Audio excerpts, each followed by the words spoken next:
Hi, it's Ava. How are you?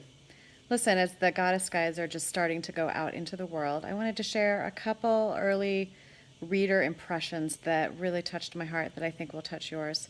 So, I have a few people that read for me early, and one of them wrote me and said that she was reading through Goddess's Lovecock, and she realized that she had passed unconsciously onto her 12-year-old daughter fear around sex, shame around sex, things that a lot of us, I think, can go and relate to we were growing up. And she stopped reading immediately, and she went and found her 12-year-old daughter, and she talked about being responsible with your decisions around sex, but she also told her that it was fun.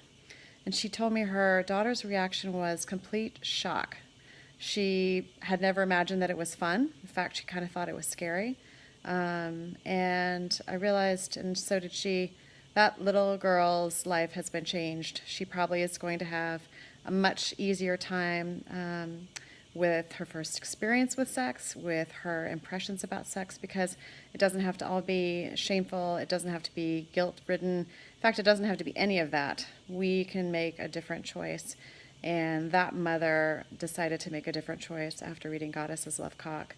Celebrate our sexuality, celebrate this beautiful body we have, celebrate this incredible connection that we can make with another person through the act of lovemaking. So I wanted to share that with you because it touched my heart and I figured it would touch yours.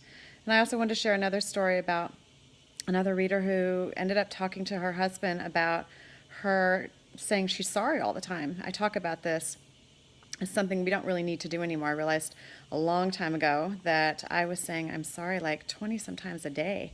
In fact, sometimes even more. And didn't need to say it. Like I was told, like, what are you sorry about? You're not doing anything. When I realized it was part of like me feeling I was taking up space or I was always wrong or there was something like anytime, something happened, it was my fault. And she and her husband had this beautiful communication about how men and women really like think about things differently, because he's like, men don't really say they're sorry unless they like did something, like hurt someone's feelings. And I just wanted to go and encourage all of you who say I'm sorry a lot or to sort of pay attention. You don't need to say it anymore. If you hurt someone's feelings, sure, you need to say or you can say you're sorry, but just for dropping your scarf on the floor or stepping in the way of someone, it's a simple excuse me. It's not an I'm sorry. It doesn't need to be that way. And so anyway, those are just a few things. And then I had another person who just had her world rocked by Goddesses Deserve the G's, because she realized that her own journey in talking about money with a life partner was something that had been really challenging for her. It's sometimes difficult for those of us who make money or even who just need to live with money in a relationship, to talk about that with our partner, with our spouse, whoever it is.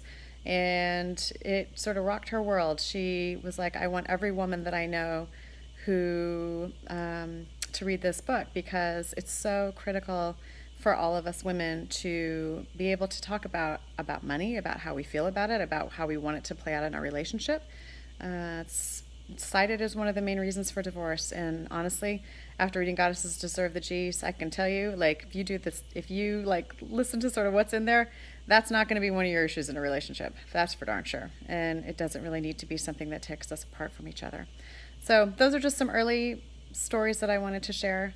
And like I said, as the Goddess Guides to Being a Woman continue to spread around the world, spread through your communities, I'm so excited to see how much they're going to empower women, and I appreciate all of your support in making this beautiful world we're in a brighter, better place, happier place for all of us, because that truly is why we're here.